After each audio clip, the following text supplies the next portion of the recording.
This is the day which the Lord has made. Let us be joyful. Rejoice in it. It is dawn. Another day is beginning in the town of Salem. Brother Gruner is dressed and out to feed the stock in the barn behind the tavern. Sister Beckler prepares the breakfast coffee and sets the table for her family's meal. Brother Schumann is leaving his house early to walk to his work. The single brothers are already at work in their bakery.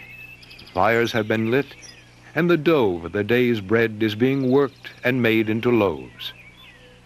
It is the year of our Lord, 1786. The sky is clear, the weather is fine, and a day filled with activity has begun for the Moravian brothers and sisters of Salem, in the southeastern part of this emerging country of America. Brother Klaus is already at the organ in the chapel, preparing for this evening's service.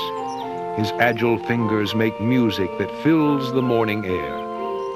Before long, the voices of young boys will be heard at their studies, and the girls of the community will be studying just as diligently. Sister Schmidt will be at her loom in the newly built single sisters' house, Sister Kraus at the bedside of a patient, and Sister Reich in her garden. Guten Morgen, Schwester. Guten Morgen, Bruder Zillmann. Einen schönen Morgen. It will seem that everyone in this German-speaking town is busy, happy, and prosperous. But it was not always like this. Benjamin Schaff, the tailor, cuts the material for a new coat. A coat very much like the one his father wore, and his father before him. On this beautiful morning, he thinks of his father, and the stories he told of the heritage they brought to the shores of this new world, a heritage of hardship that stalked the Moravians across 3 centuries and 2 continents.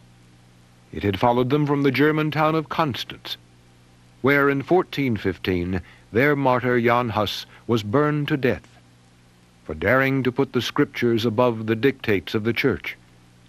Hardship followed them through years of hiding among the rocks and forests of Bohemia and Moravia. It pursued them over the mountains to refuge in Saxony on the estate of Count Nicholas von Zinzendorf, where in 1722 they built their first town, called Herrnhut. Benjamin's father told him that it was here in Herrnhut that the idea of a church town was developed, a community governed by the church and designed to promote the physical welfare and spiritual growth of each inhabitant. In addition to his own family, each individual was grouped by age, sex, and marital status into a larger family or choir. The scriptures guided the community to Christian living within the larger family of God.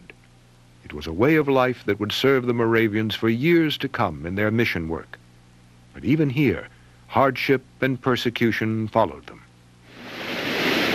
They were driven finally across the stormy Atlantic Ocean to the wilderness of the New World. The first trip brought the brethren to minister to the slaves in the Virgin Islands. And then in 1735, they came to seek new opportunities in the colony of Georgia.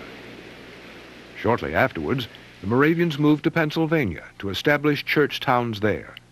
And then in 1752, a party of brethren set out for North Carolina. They were to settle on 100,000 acres bought from Lord Granville of England. It was wooded land in the foothills of the mountains, and they called the area Wachovia, after a place they remembered in Austria.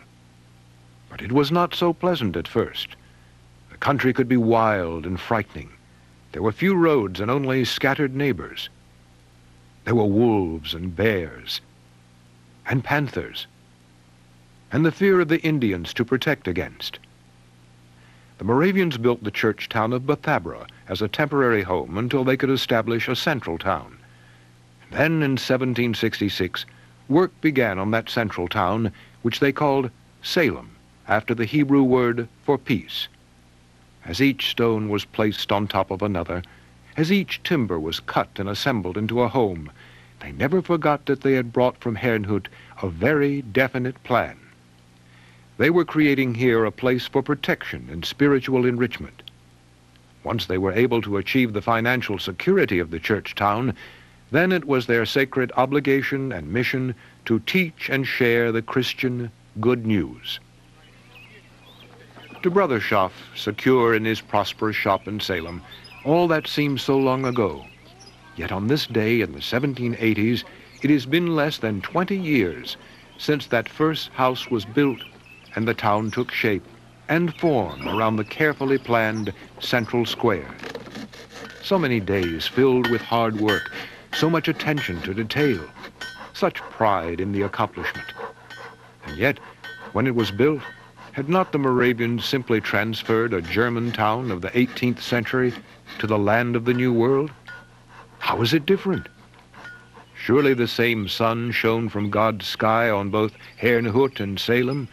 The smells in the air were much the same, of fresh baked bread and roasting meat, of blossoming trees and tallow candles. Ah, but here in Salem was the air of freedom. Freedom to live and work and worship together as they had chosen. And nothing was more important to the Moravian community. Not far from Brother Schaff's tailor shop, late in the morning, Brother Reichel stops at the Single Brothers Choir House to visit for a few minutes with his son Joseph. Along with the other boys of his age in Salem, Joseph will live here with the master craftsman while he apprentices to learn a trade. He is especially talented with his hands, and the master cooper guides him as he learns to use all the necessary tools and develop the exacting skills of the barrel maker's craft.